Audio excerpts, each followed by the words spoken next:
Hoy es jueves 20 de marzo de 2025 y estas son las noticias.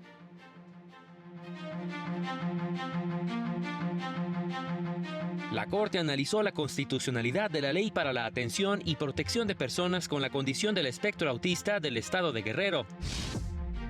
La segunda sala estableció que la actualización de pensiones que otorga el Seguro Social es conforme a la inflación. Deportaciones masivas de migrantes han triplicado la demanda de servicios de la Defensoría Pública Federal. El Tribunal Electoral confirmó acuerdo del INE que establece las conductas por las que pueden ser sancionados los participantes en la elección judicial. Hola, ¿qué tal? ¿Cómo le va? Muy buenas tardes, qué gusto saludarle. Bienvenido, bienvenida a la información jurídica más importante. Soy Oscar González.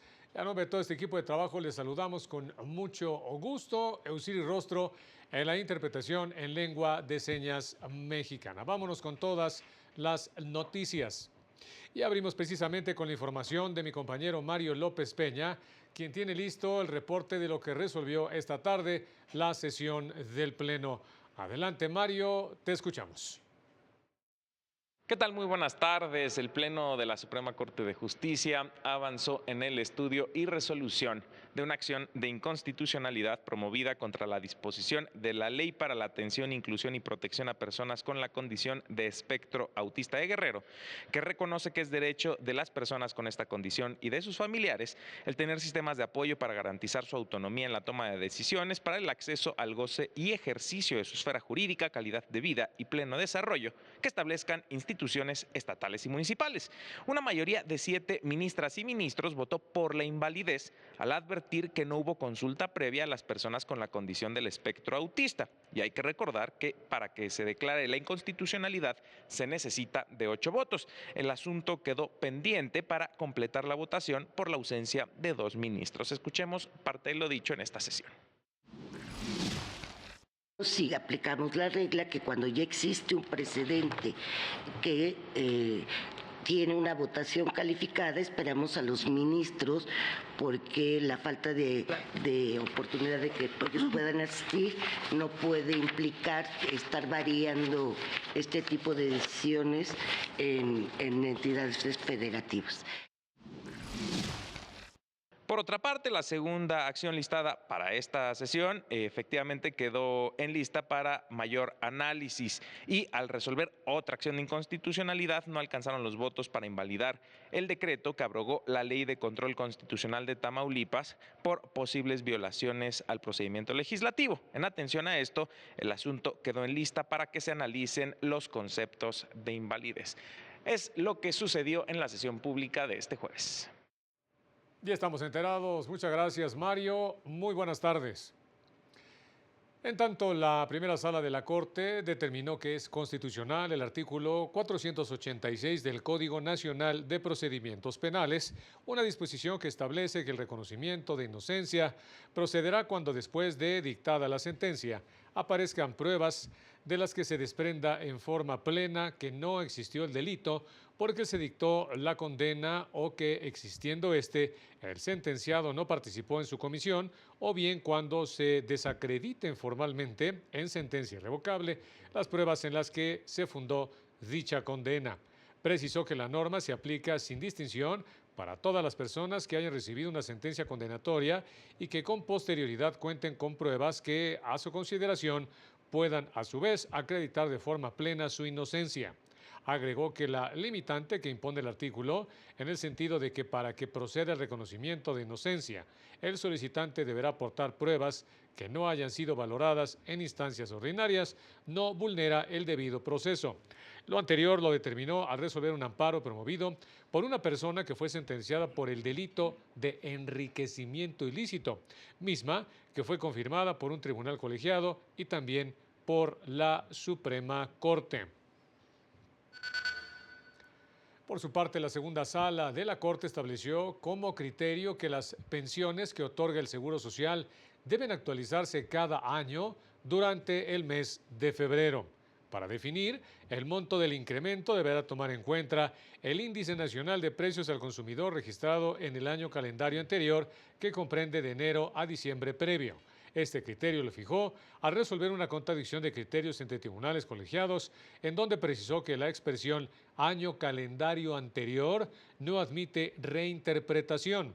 El año calendario comprende del 1 de enero al 31 de diciembre, interpretación que resulta la más favorable para mantener el valor de las pensiones otorgadas por el Seguro Social, mismas que deben ajustarse anualmente en el mes de febrero con el fin de garantizar el derecho de las personas pensionadas a un nivel de vida adecuado. Especialistas aseguraron que la introducción de los llamados jueces sin rostro en la reforma judicial, que estarán vigentes a partir del próximo mes de septiembre, implica un retroceso en el sistema de justicia penal, figura que, advierten, no protege a los jueces y por el contrario afectará a las personas procesadas porque no garantiza sus derechos y en consecuencia a las víctimas. De acuerdo con los especialistas, la introducción de esta figura restará certeza al debido proceso al desconocer tanto al imputado como a la víctima, quien resuelve su asunto.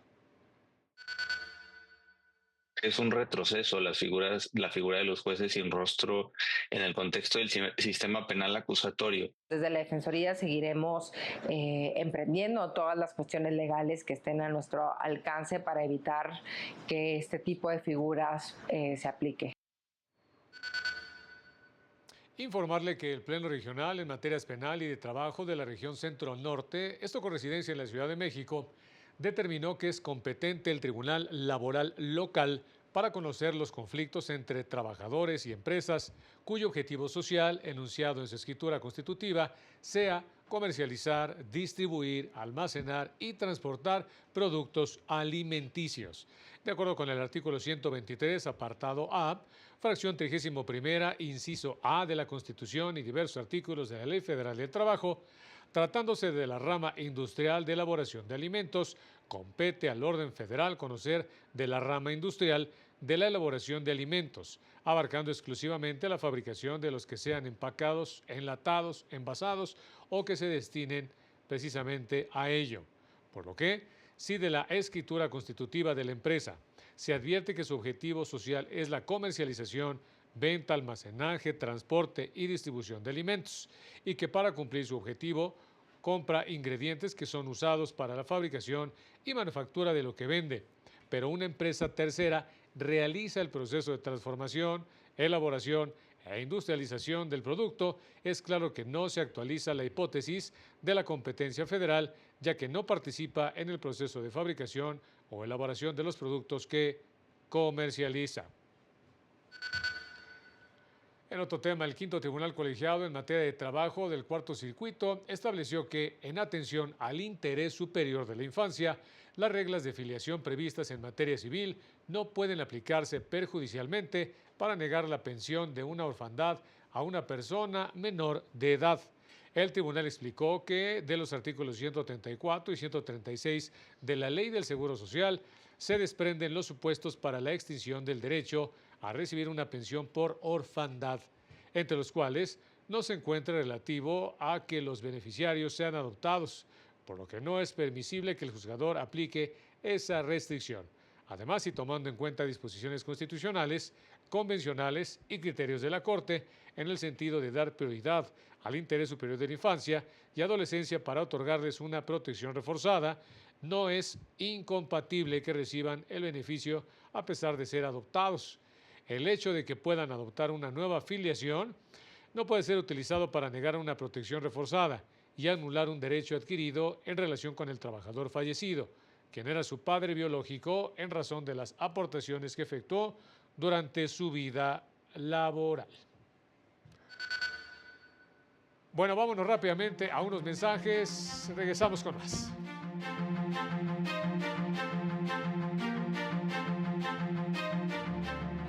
Al regresar, la falta de recursos podría afectar la renovación de poderes judiciales en diversas entidades.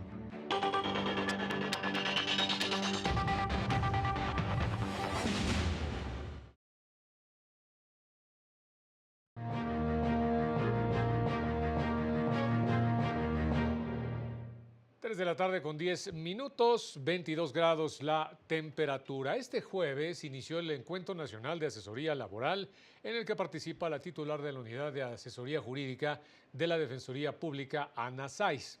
Laura Murillo estuvo ahí y nos tiene todos los detalles. Adelante, Laura, con tu reporte. ¿Qué tal? Muy buenas tardes. Comentarte que esta mañana la titular de la Unidad de Asesoría Jurídica del Instituto Federal de la Defensoría Pública, Ana Sáiz, indicó que la atención a migrantes se ha triplicado en el instituto tras las modificaciones de las políticas migratorias en Estados Unidos. Escuchemos. Todas las personas que estaban esperando sus citas, que se calculan más de 300,000, se quedan varadas en territorio mexicano, desde el sur hasta el norte del país. Entonces, esto es una situación que ha impactado en todo el territorio nacional y que se ha sentido directamente en el aumento de solicitudes de atención por parte de las personas extranjeras que acuden al Instituto Federal de Defensoría Pública. Se han triplicado la demanda de nuestros servicios. En entrevista y en el marco del Encuentro Nacional de Asesoría Laboral en el Instituto de Investigaciones Económicas de la UNAM, mencionó que persisten las violaciones a los derechos de las personas migrantes, que lo que buscan en muchos de los casos es regularizar su situación. Escuchemos nuevamente. Estamos preocupadas por la angustia que genera a las personas estar en una situación irregular y el riesgo que pueden ser víctimas de algún tipo de abuso laboral, algún tipo de extorsión y demás por agentes estatales y no estatales. Entonces, siempre tratamos de encontrar una manera de que la gente que acude con nosotros pues pueda buscar una vía para regularizarse o para pedir asilo en México, pero tener una vía regular en México. Comentarte que de acuerdo con datos disponibles, en Tabasco, por ejemplo, se han recibido 400 solicitudes de asistencia migratoria y cada solicitud involucra a 20 o 30 personas. Recordó que la Defensoría brinda apoyo de calidad a migrantes que así lo requieran sin discriminación. Es el reporte. Muchas gracias por la información, Laura, y muy buenas tardes. Por unanimidad de votos, la Sala Superior del Tribunal Electoral confirmó el acuerdo del INE que establece las reglas procesales y de actuación, esto en el trámite de procedimientos sancionadores, así como del catálogo de infracciones para el proceso electoral extraordinario del Poder Judicial Federal. La Sala explicó que el INE emitió las mencionadas disposiciones en uso de sus facultades reglamentarias, en concordancia con lo que establece la Constitución, mismas que no restringen de manera desproporcionada el derecho a la libertad de expresión de las personas candidatas a cargos judiciales, porque este derecho no es absoluto. Justificó la diferencia de las disposiciones, argumentando que la elección judicial es distinta a los procesos electivos del Poder Legislativo y del Ejecutivo.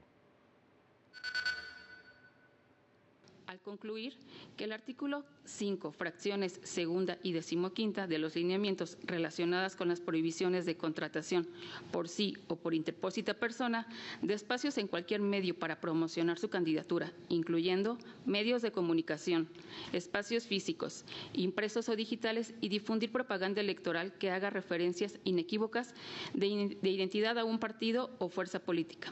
Se encuentran apegadas al marco constitucional y legal, además que los agravios de los promoventes se tratan de afirmaciones genéricas basadas en un precedente no aplicable al caso. Por su parte, la Sala Regional Especializada confirmó la multa por 32,571 y por 21,714 pesos que se impuso al Partido del Trabajo y al entonces candidato a senador Jaime Bonilla por vulnerar las reglas de propaganda electoral, se indica, y al principio en la equidad de la contienda.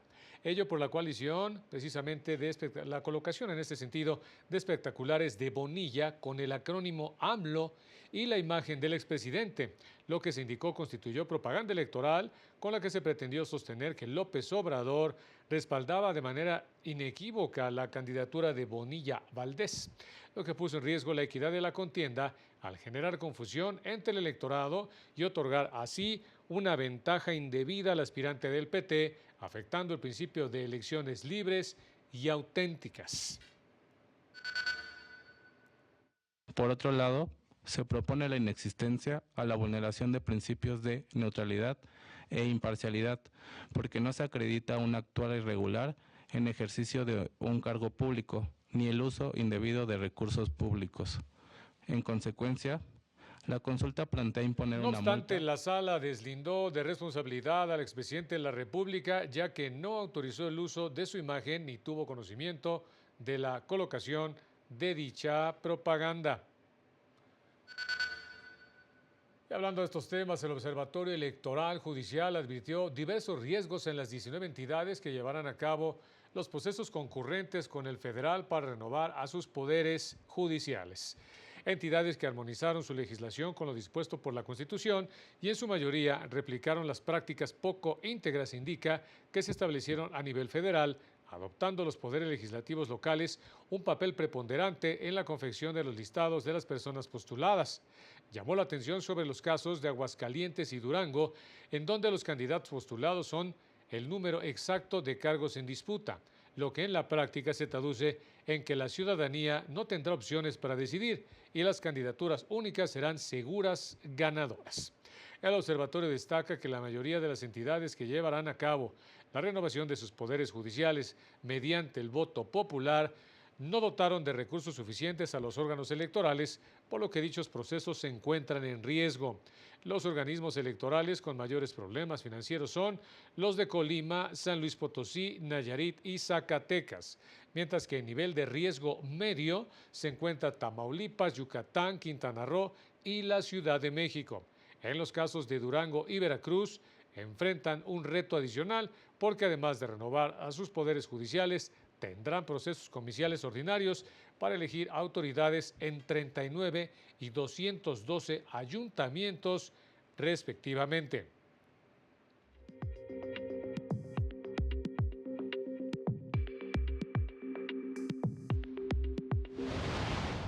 Magistradas y magistrados del Tribunal Superior de Justicia de Querétaro asistieron al Congreso local para participar en el diálogo interinstitucional entre poderes, rumbo a la implementación de la reforma al Poder Judicial del Estado.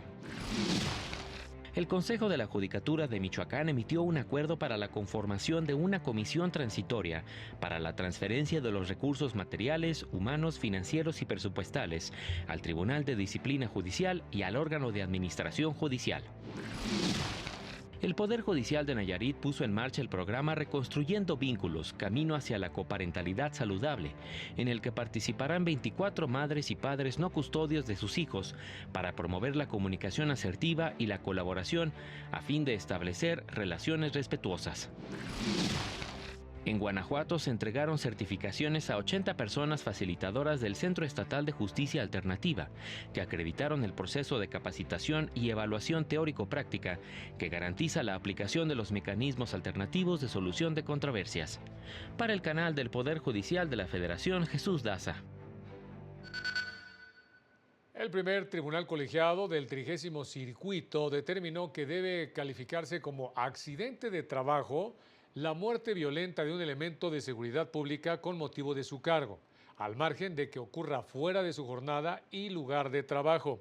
El tribunal explicó que conforme a lo previsto en el artículo 54 de la Ley de Seguridad y Servicios Sociales para los Servidores Públicos del Estado de Aguascalientes, similar al artículo 4 de la mencionada ley vigente, el accidente de trabajo es toda lesión orgánica, perturbación funcional o la muerte producida repentinamente en el ejercicio o con motivo del trabajo, cualquiera que sea el lugar y tiempo en el que se presente, así como aquellos que ocurran al trabajador al trasladarse directamente de su domicilio al lugar en el que se desempeña o viceversa.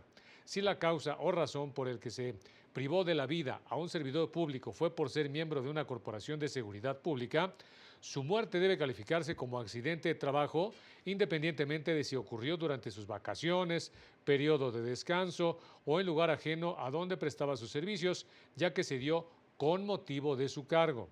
El Tribunal de Arbitraje había negado la pensión por orfandad a 2 infantes que quedaron huérfanos al fallecer su progenitor que prestaba sus servicios en la Secretaría de Seguridad Pública del Estado, argumentando precisamente que su deceso no podía considerarse accidente de trabajo porque ocurrió durante sus vacaciones, decisión que fue revertida por el Pleno Regional.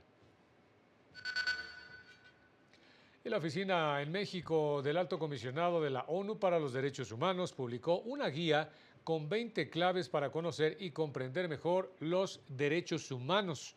Pretende responder desde cuestiones básicas como la característica de los derechos humanos, de dónde provienen las normas internacionales en la materia, obligaciones de los estados, las funciones del Sistema Interamericano de Protección de Derechos Humanos, como la Comisión y la Corte Interamericana. Abre el debate también en torno a si los gobiernos deberían limitar los derechos humanos y si estos son o no un obstáculo para el orden público y para la seguridad. Vámonos rápidamente a otra pausa. No se vaya, volvemos con más noticias.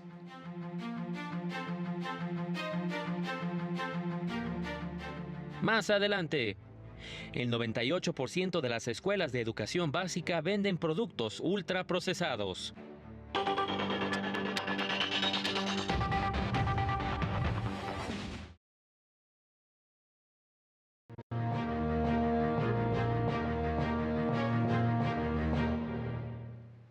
El Centro Pro Derechos Humanos señaló que el informe presentado por la Fiscalía General de la República sobre el caso Teuchitlán muestra que la reforma que necesita México en justicia es en las fiscalías, claramente rebasadas e incapaces.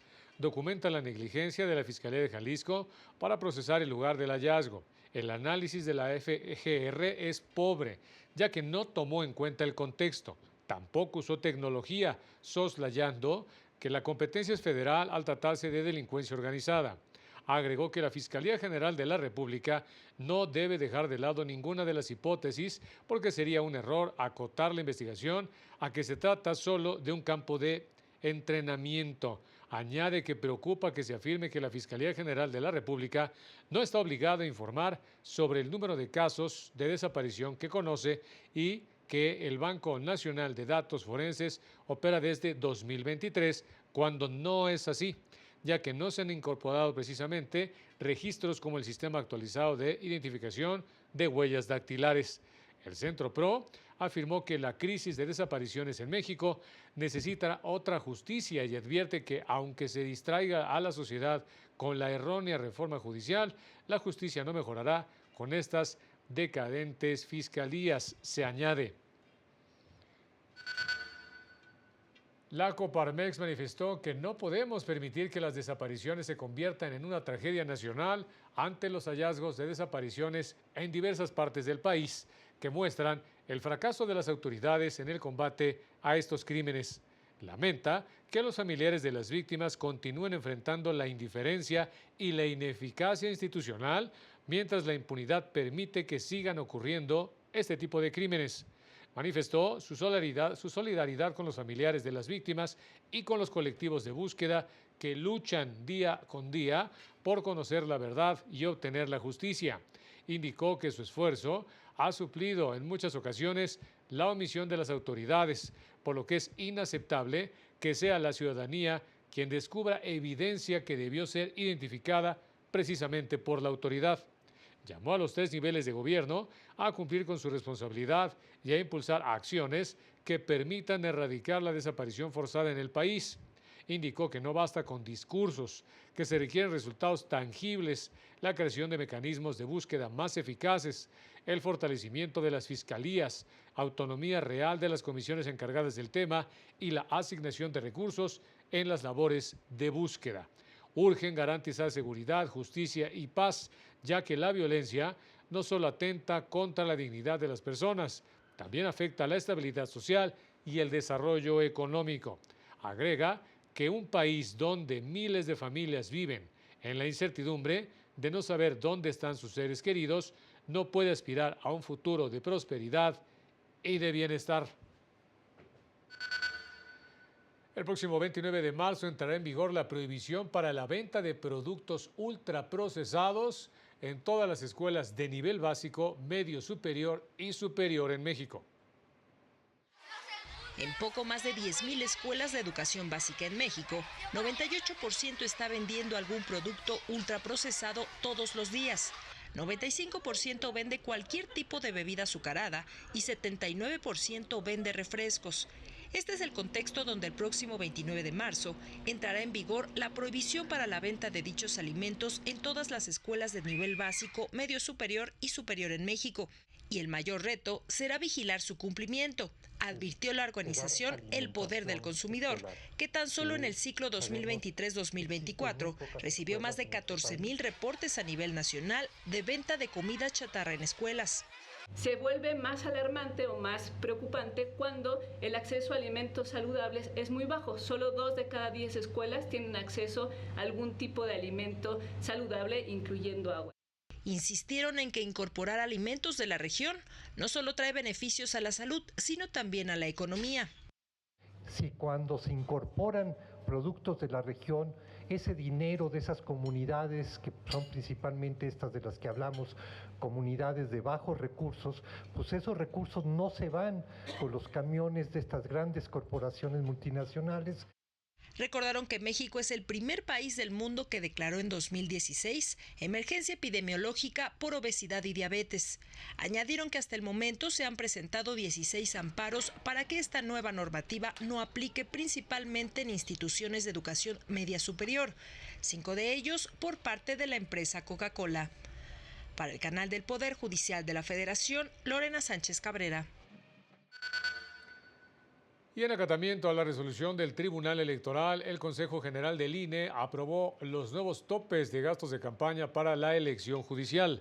En el caso de aspirantes a ministros, magistrados del Tribunal de Disciplina Judicial y magistrados de Sala Superior del Tribunal Electoral, el tope asciende a 1.468.841 pesos con 33 centavos.